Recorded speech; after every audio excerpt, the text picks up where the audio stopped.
السلام عليكم ورحمة الله تعالى وبركاته. الحمد لله رب العالمين والعاقبة للمتقين والصلاة والسلام على سيدنا أفضل الأنبياء والمرسلين وعلى آله وصحابه وأزواجه وذرياته وأهل بيته وأتباعه أجمعين. أما بعد، فقد قال الله تعالى في القرآن العظيم وفي الفرقان الحميد: والذي أوحينا إليك ما وصينا به إبراهيم وموسى وعيسى أن نقيموا الدين ولا تتفرقوا فيه. صدق الله العلي العظيم. عن عوف بن مالك رضي الله تعالى عنه قال: سمعت رسول الله صلى الله عليه وسلم يقول: خيار أئمتكم الذين تحبونهم ويحبونكم وتصلون عليهم ويصلون عليكم. وصدق رسول الله صلى الله عليه وسلم.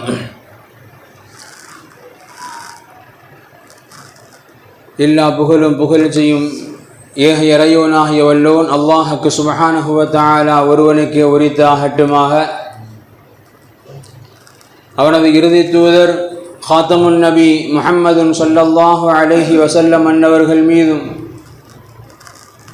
அன்னாரது வாழ்க்கை வழிமுறைகளை தங்களது வாழ்வின் எல்லா நிலைகளிலும் கடைபிடித்து வந்த உத்தம சத்திய சஹாபாக்கள், தாபிஈன்கள், தபஉ தாபிஈன்கள், அக்தாபுகள், அவுலியாக்கள், நல்லோர்கள், நாதாக்கள்,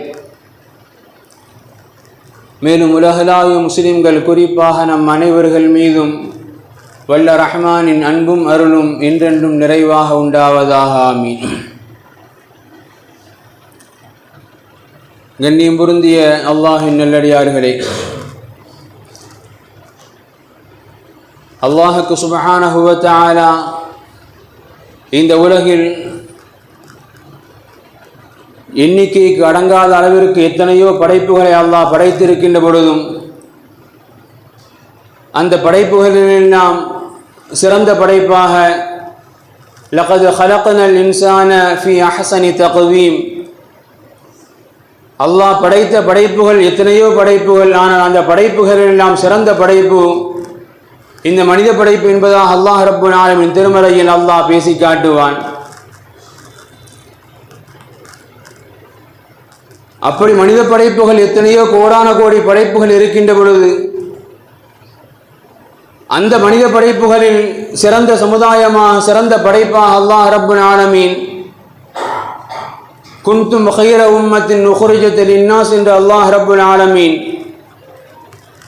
உலகில் படைக்கப்பட்ட வெளியாக்கப்பட்ட சமுதாயங்களில் சிறந்த சமுதாயமாக இந்த உம்மத்தி முஹம்மதியா என்று அல்லாஹ் ரப்புல் ஆலமீன் பெருமைப்படத்தக்க ரீதியில் அல்லாஹ் இந்த உம்மத்தி முஹம்மதியாவை குறித்து அல்லாஹ் பேசி காட்டுவான். பொதுவாக பல்வேறு விதமான போட்டிகள் நிறைந்த ஒரு உலகில், போட்டிகள் நிறைந்த ஒரு பொருளுக்கு மத்தியில் ஒரு பொருள் சிறந்த ஒரு பொருளாக தேர்ந்தெடுக்கப்படும், பரிசீலிக்கப்படும் என்று சொன்னால் அதனுடைய கண்ணியங்கள் எவ்வளவு உயர்வானது. அல்லாஹ் ரப்புல் ஆலமீன் உலகத்தினுடைய பல்வேறு சமுதாயங்களுக்கு மத்தியில் இந்த சமுதாயத்தை, வெளியாக்கப்பட்ட சமுதாயங்களிலேயே இந்த உம்மத்தி முஹம்மதியா தான் சிறந்த சமுதாயம் என்று அல்லாஹ் ரப்புல் ஆலமீன் நம்மை குறித்து பெருமையோடு அல்லாஹ் அடையாளப்படுத்தி இருக்க, அப்படி அந்த பெருமையை உணரக்கூடிய ஒரு வாழ்க்கையை நாம் வாழ்ந்து கொண்டிருக்கின்றோமா, அல்லது பிற சமுதாயங்களுக்கு மத்தியில் உதாசீனப்படுத்தப்படக்கூடிய, ஒதுக்கி தள்ளப்படக்கூடிய ஒரு வாழ்க்கையை நாம் வாழ்ந்து கொண்டிருக்கின்றோமா என்கின்ற கேள்வியை நமது மனக்கண்களுக்கு முன்னால் நிறுத்தி பார்க்க வேண்டிய ஒரு சூழல்.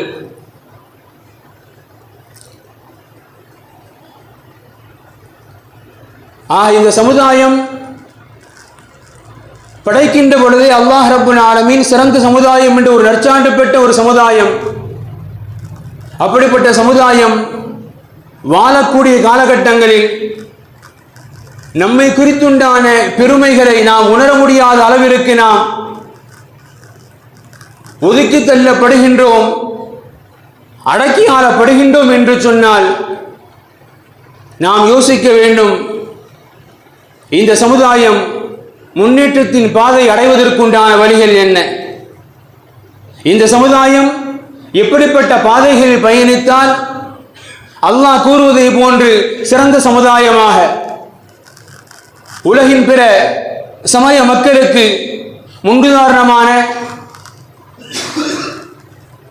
ஒரு முன்னோடியான ஒரு சமுதாயமாக நம்மை நாம் மாற்றுவதற்கு நம்மிடத்தில் என்ன ஒரு மாற்றங்கள் தேவை என்பதை குறித்துண்டான ஒரு யோசனைக்கு நாம் உட்படுத்தப்படுவோம் என்று சொன்னால் உண்மையிலேயே அந்த சிறந்த சமுதாயம் என்ற சொல்லுக்கு நாம் ஒரு இலக்கணமாக நம் வாழ்க்கையை நம்மால் மாற்றி அமைத்துக் கொள்ள முடியும். இமாம்கள் ஒரு சமுதாய வாழ்க்கையில முன்னேறணும்னு சொன்னா, முன்னேற்ற பாதையை நோக்கி அவர் பயணிக்க வேண்டும் என்று சொன்னால் இமாம்கள் சில விஷயங்களை முன்னிறுத்துவார்கள். இந்தந்த விஷயங்களை எல்லாம் யார் தன்னை சுய பரிசோதனை செய்து கொள்கின்றார்களோ, இன்னென்ன விஷயங்கள் எல்லாம் யார் தன்னை நிலைநிறுத்திக் கொள்கின்றார்களோ, இன்ஷா அல்லாஹ் அந்த சமுதாயம் அல்லாஹ் கூறுவதை போன்று சிறந்த சமுதாயமாக, வாழ்க்கையில் முன்னேறி சமுதாயமாக நம்மால் வாழ்ந்து காட்ட முடியும் என்கின்ற ஒரு இலக்கணத்தை கொண்டு சில விஷயங்கள் நமக்கு வகைப்படுத்துவார்கள். அதில் முதல் விஷயமாக, அதில் முதல் அளவுகோலாக, எந்த சமுதாயம் தன் வாழ்க்கை எந்த அடிமட்டத்தில் இருந்தாலும் பிறர்களால் அடக்கி ஆளப்பட்டாலும் ஒரு சமுதாயம் இன்ஷா அல்லாஹ் கண்டிப்பாக மீண்டு வர முடியும். அப்படி மீண்டு வருவதற்குண்டான முதல் காரணியை இமாம்கள் பதிவு செய்வாங்க. அறியாமையை நீக்கி அறிவை பலப்படுத்த வேண்டும். அறியாமையை நீக்கி அறிவை பலப்படுத்த வேண்டும். கல்வி என்பது இந்த சமுதாயத்தில் முழுமைப்படுத்தப்படுகின்றதோ, கல்வி என்பது இந்த சமுதாயத்தின் இளைஞர்களுக்கு தேவையான தகுதியான தரமான கல்விகள் கொடுக்கப்படுகின்றதோ, அந்த சமுதாயம் எவ்வளவுதான் அடக்கி வைக்க நினைத்தாலும் கண்டிப்பாக அது முன்னேற்றத்தை நோக்கி வரும் என்பதாக இமாம்கள் சொல்லி காட்டுவாங்க. அல்லாஹ்வுடைய வாக்குறுதியும் அதுதான். யர்ஃபஇல்லாஹு அல்லதீன ஆமனூ மின்கும் வல்லதீன ஊத்துல் இல்ம தரஜா. இரு பிரிவினருக்கு அல்லாஹ்விடத்தில் மரியாதை உண்டு. அது இந்த உலகாகட்டும் நாளை மறுமையாகட்டும். இரு பிரிவினர்களை அல்லாஹ் கண்ணியப்படுத்துவான். அல்லாஹ்வின் வாக்குறுதி. முதல் வகையினர் உறுதியான ஈமான் மிக்கவர்கள், உறுதியான ஈமானுக்கு சொந்தக்காரர்கள். இரண்டாம் வகையினர் வல்லதீன ஊத்துல் இல்ம தரஜா, கல்வி ஞானம் கொடுக்கப்பட்டவர்கள், கல்வி ஞானத்தை பெற்றவர்கள். இந்த இரு வகையினரும் கண்டிப்பாக வாழ்வில் உயர்வை முன்னேற்றத்தை காண்பார்கள். அல்லாஹ்வின் வாக்குறுதி. எனவே இந்த ஆயத்தின் பின்புறனாக இமாம்கள் நமக்கு முதல் அளவுகோல் சொல்லி தருவாங்க. ஒரு சமுதாயம் வாழ்க்கையில முன்னேற்றத்தை நோக்கி பயணிக்கணும்னு சொன்னா, சிறந்த சமுதாயமாக மாற வேண்டும் என்று சொன்னால் அதற்குண்டான முதல் அடிப்படை தகுதி கல்வி. கல்லாமை என்பதை போக்கி கல்வி அறிவை எந்த சமுதாயம் பெற்றிருக்குமோ அந்த சமுதாயம் இன்ஷா அல்லாஹ் எப்பேற்பட்ட தடைகளையும் தாண்டி மீறி அது முன்னேற்றத்தை நோக்கி பயணிக்கும். ஏன் உலகில் கூட இஸ்லாமியர்கள் எங்கெல்லாம் ஆட்சி செய்தார்கள், இஸ்லாமிய ஆட்சி எப்பொழுதெல்லாம் பெருமை மிக்க வீரியமிக்க ஆட்சியாக இருந்தது என்கின்ற வரலாறை கொஞ்சம் எடுத்து பார்ப்போம் என்று சொன்னார். உண்மையிலேயே இஸ்லாமிய வரலாற்றினுடைய அடிப்படை அதுவாகத்தான் இருக்கும். கல்வியை எல்லோருக்கும் கொண்டு போய் சேர்ப்பது. இஸ்லாமிய வரலாறுகளில் எங்கெல்லாம் சமுதாயம் முன்தங்கிய சமுதாயமாக முன்னேற்ற பாதையில் பயணிக்கக்கூடிய சமுதாயம் என்று வரலாற்றை பார்க்கின்றோமோ அந்த எல்லா வரலாறுகளிலும் இஸ்லாமியர்கள் கல்வி அறிவை பெற்றவர்களா. இன்னும் சொல்ல போனால் உலகின் பிற பகுதிகளுக்கு பிற சமுதாய மக்களுக்கு கல்வியின் முன்னோடிகளாக வாழ்ந்திருப்பார்கள். இதுதான் வரலாறு. எனவே முதல் விஷயம், கல்வியில் நாம் முன்னுரிமை பெறுவோம் என்று சொன்னால் இன்ஷா அல்லாஹ் அந்த சமுதாயம் எப்படி யாரால் ஒடுக்க நினைத்தாலும் கண்டிப்பாக அந்த சமுதாயம் முன்னேற்றத்தை நோக்கி பயணிக்கும் என்பது இமாம்களும் அல்லாஹ் நமக்கு சொல்லித் தரக்கூடிய தெளிவான சான்று.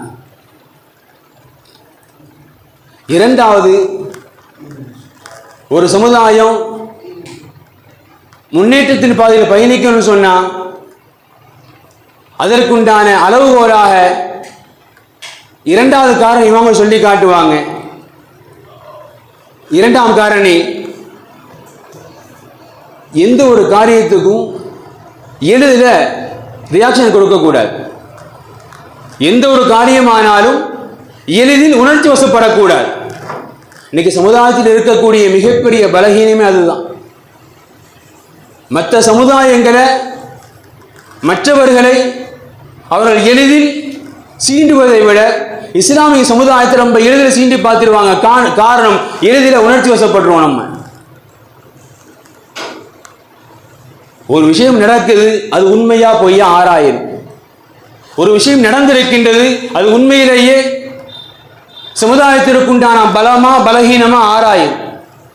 ஒரு விஷயம் நடந்திருக்குது, இது உண்மையிலேயே நடந்ததுதானா அல்லது எதிரிகளால் பரப்பப்பட்டதா என்கின்ற ஒரு தீர்வு, ஒரு சின்ன ஒரு தீர்வு வேணும்.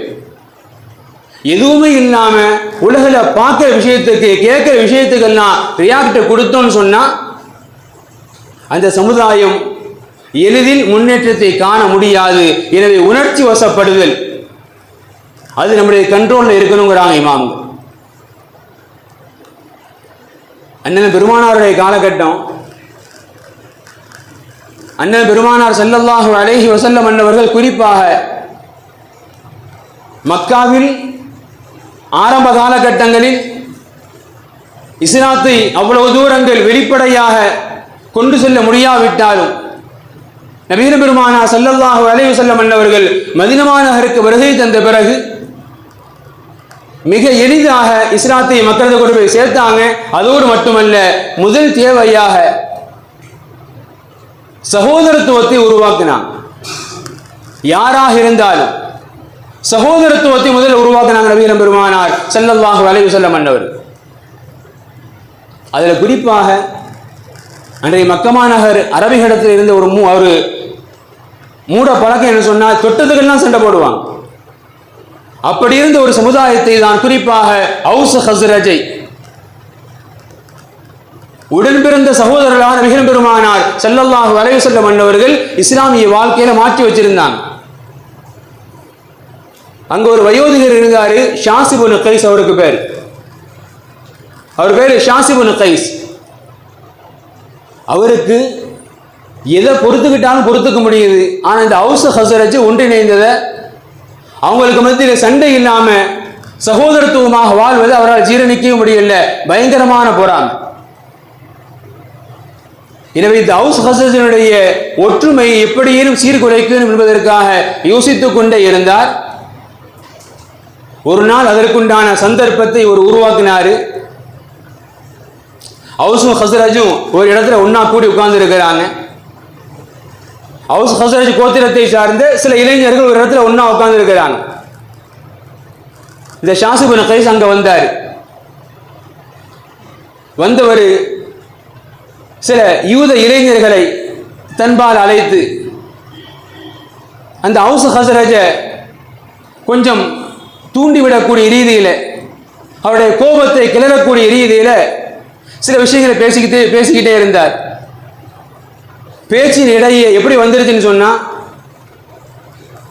இந்த அவுஸ் ஹஸ்ரஜை பற்றி தெரியாதா, முதல்ல இவங்கெல்லாம் அவங்களுக்குள்ள அடிச்சுக்கிட்டாங்க. எந்த அளவுக்குன்னு சொன்னா, ஒரு நாள் அவுஸ் ஹஸ்ரஜுக்கு சண்டை நடந்தது. அந்த சண்டையில் ஹவுஸ் தான் வெற்றி பெற்றாங்க, ஹஸரஜ் தோத்து போயிட்டாங்க, ரொம்ப கேவலமான தோல்வி என்பது போன்று அவருடைய உணர்ச்சிகளை தூண்டக்கூடிய ரீதியில ஷாஸ் இப்னு கைஸ் சில இளைஞரை அழைத்துக்கொண்டு பேசிக்கொண்டே இருந்தார். பொதுவாக எப்பவுமே ஒரு கூட்டத்தில் சில பேர் கொஞ்சம் முன்கோபியாக இருப்பாங்க. அந்த மாதிரி சில இளைஞர்கள் கிளம்பினாங்க. குறிப்பாக ஹவுஸில் இருந்து ஹவுஸ் இப்னு கைலி, ஹஸ்ரஜ் கோத்திரத்திலிருந்து ஜப்பார் இப்னு சஹர், இந்த இரண்டு இளைஞர்கள் இருந்தாங்க. இருந்து ரெண்டு பேரும் தங்களுக்குள்ள சண்டை போட ஆரம்பிச்சிட்டாங்க.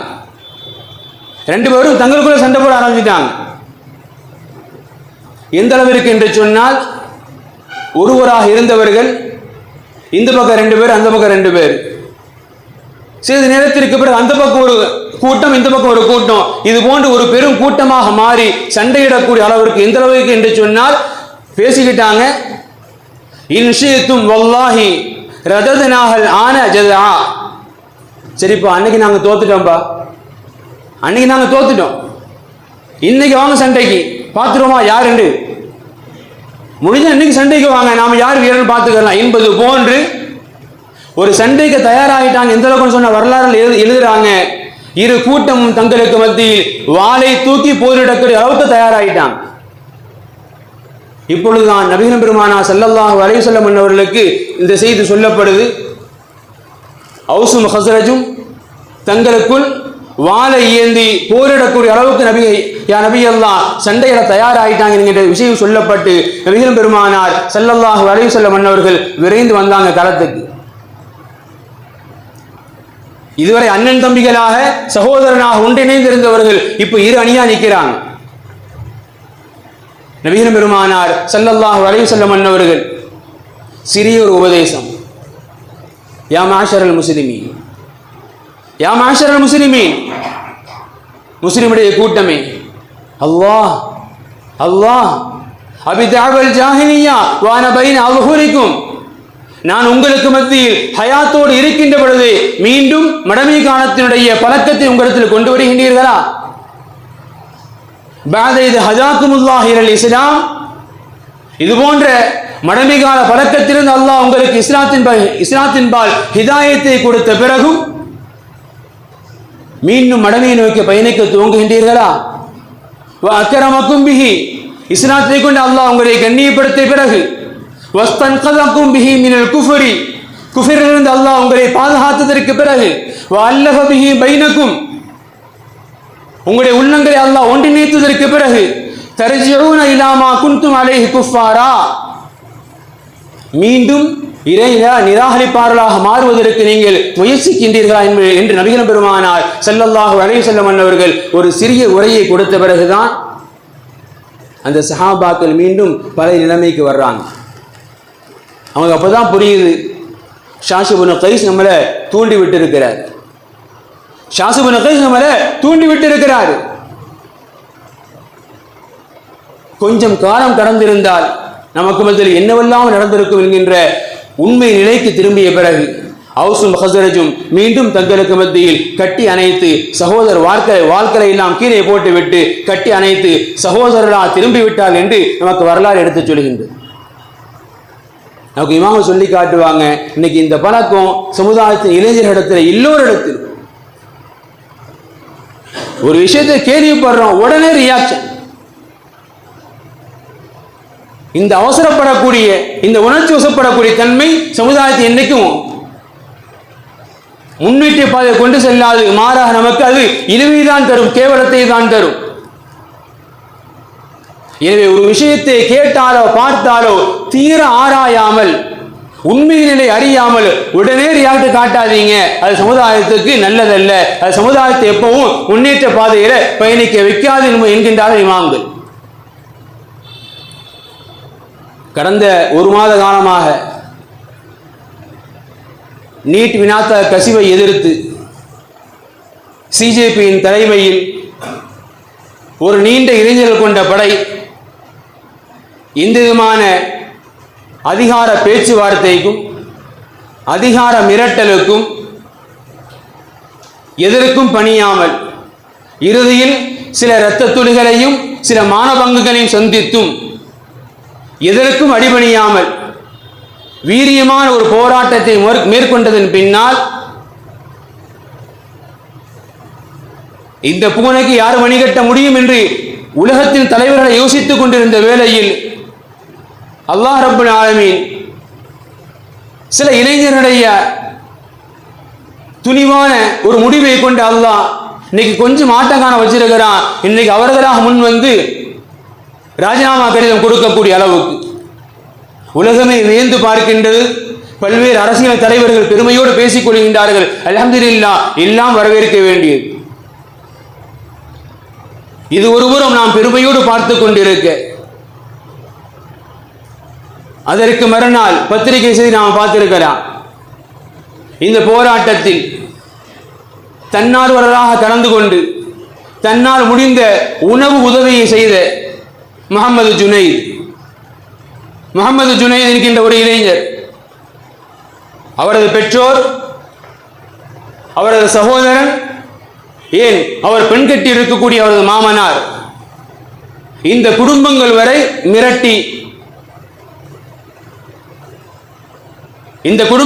மிரட்டி காவல்துறை தனது ஸ்டேஷனை கொண்டு போய் கடைசியில் விட்டுவிட்டார் என்பது வேறு. ஆனால் ஒரு சாதாரண ஒரு உதவியை, அதிலும் தன்னார்வலராக கலந்து கொண்டு உண்மையிலே பாராட்ட வேண்டிய ஒரு செயலை செய்ததற்கு இன்னைக்கு மிரட்டப்பட்டிருக்கிறார். ஒரு இளைஞன் இன்னைக்கு மிரட்டப்பட்டிருக்கிறார். காரணம் என்ன? எதுவுமே இல்லை இஸ்லாமியன்.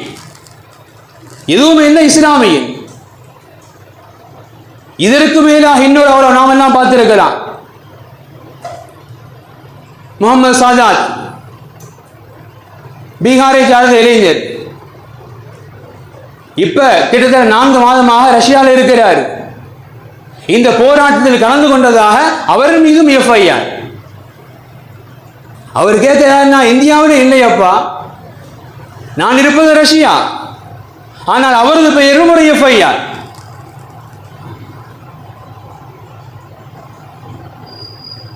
இது போன்ற மிரட்டல்கள், நடவடிக்கைகள் ஒருவனை இஸ்லாமிய தோற்றத்தில் பார்த்துவிட்டால், இஸ்லாமிய அடையாளத்தில் பார்த்துவிட்டால், இஸ்லாமிய பெயரில் பார்த்துவிட்டால் அவனை எதையும் செய்ய முடியும். காரணம், கேட்பதற்கு ஆள் இல்லை என்கின்ற ஒரு முடிவுக்கு வந்துட்டான். என் சிஜேபியுடைய தலைவருடைய ஓபன் டாக் தானே, இந்த இயக்கத்தை என் அல்லாமல் முகமது ஹாலிதோ வேறு எவரும் இஸ்லாமிய பேர் கொண்டவர் ஆரம்பித்திருந்தால் இன்னைக்கு ஒரு அடையாளத்தை தான் போயிருப்பார். எந்த சமுதாயம் அல்லாஹ் ரப்பல் ஆலமீன் சிறந்த சமுதாயம், முன்னேற்றத்தின் பாதையில் பயணிக்கக்கூடிய சமுதாயம் என்று அல்லாஹ் அடையாளப்படுத்துகின்றானோ அந்த சமுதாயம் இன்னைக்கு முழுக்க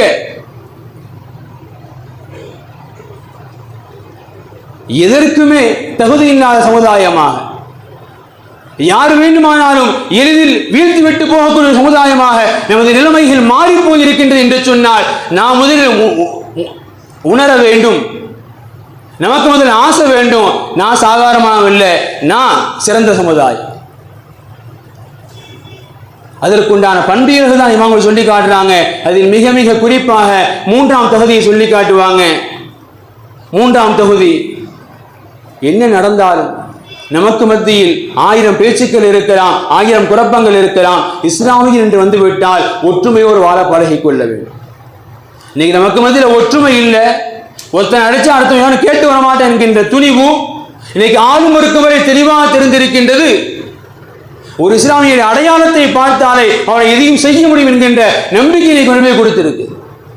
ஒருபுறம் இளைஞர்களை உலகமே கொண்டாடி கொண்டிருக்கக்கூடிய வேளையில் எதுவுமே செய்யாத இளைஞர்கள், இன்னும் சொல்ல போனால் உதவி செய்திருக்கக்கூடிய ஒரு இளைஞர் சமுதாயம் இன்னைக்கு ஒடுக்கப்பட்டிருக்குது. அதை எதிர்த்து குரல் கொடுக்க இன்னைக்கு யாரும் இல்லை.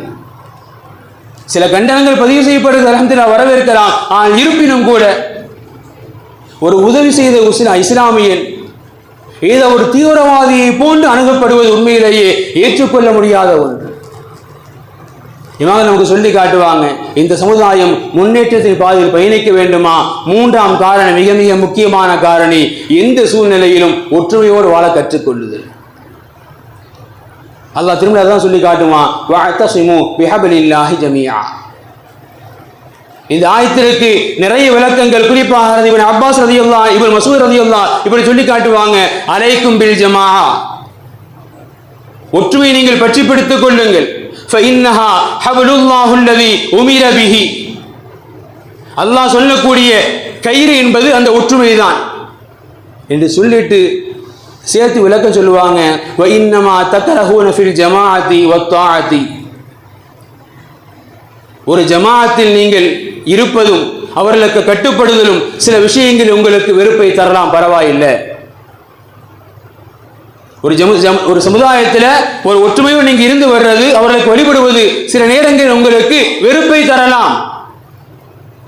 சொல்லிவிட்டு சொன்னாங்க, கைரும் மிம்மா துஹிப்பூன ஃபில் ஃபிர்கா, நீங்க தனியா போய் அதுல சந்தோஷத்தை காண்றீங்கல்ல, அதை விட சமுதாயத்தில் ஒற்றுமையை சீர்குலைக்காமல் ஒற்றுமையோடு பயணிப்பது சில நேரங்களில் நமக்கு வெறுப்பை தந்தாலும் அதுதான் சிறப்பு. முடிந்த அளவு நீங்கள் ஒற்றுமையோடு வாழ பழகுங்கள் என்பதாக இப்னு மஸ்ஊத் ரலியல்லாஹு இந்த ஆயத்துக்கு நமக்கு சொல்லி காட்டுவாங்க. இன்னைக்கு சமுதாயத்தை பொறுத்தவரை ஒருத்தன் அடி வாங்குறான்னு சொன்னா அடி வாங்குறவனை பார்க்குறோம், இவன் நம்மாலில விட்டுறலாம், நீயா நானா என்கின்ற ஒரு போட்டி, என் இயக்கமா உன் இயக்கமா என்கின்ற பார்வை, ஏன் ஒரு சமுதாய நலனை முன்னிறுத்தி போராடக்கூடிய போராட்டங்களில் கூட ஒவ்வொரு இயக்கமும் தனக்கென ஒரு தேதி அறிவித்துக் கொண்டு தன் கொடியை முன்னிறுத்துகின்றதை தவிர அல்லாஹ்விற்காக ஒன்றிணையே இதுவரை நாம் தயங்கிக் கொண்டுதான் இருக்கின்றோம். இந்த தயக்கம் கண்டிப்பாக நம்மை ஒருபோதும் வாழ்க்கையில் முன்னேற்றாது, முன்னேற்றத்தின் பாதை ஒருபோதும் அழைத்து செல்லாது என்பது அல்லாஹ்வின் உத்தரவு. எனவே உலகெங்கிலும் அவ்வப்போது நடைபெறக்கூடிய இஸ்லாமியர்களுக்கு எதிராக நடைபெறக்கூடிய சில கிளர்ச்சிகள், சில கொடுமைகள் நமக்கு துன்பத்தை தருகின்றது, கண்ணீரை தருகின்றது. அதை தவிர்த்து அதற்குண்டான தீர்வை முன்னோக்கி பயணிக்கக்கூடிய ஒரு சூழ்நிலையில் சமுதாயம் இதுவரை வரவில்லை. அல்லாஹ் ரப்புல் ஆலமீன் நம்மீதான் அல்லாஹ் சிறந்த சமுதாயம் என்கின்றான், நம்மீதான் அல்லாஹ் முன்னேறிய சமுதாயம் என்கின்றான்.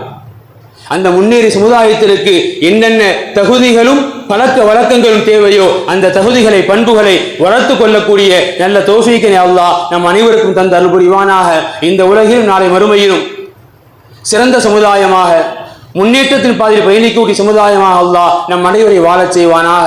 வாஹிரு தஅவாஹும் அனில் ஹம்துலில்லாஹி ரப்பில் ஆலமீன். அஸ்ஸலாமு அலைக்கும் வரஹ்மத்துல்லாஹி தஆலா வபரகாத்துஹு.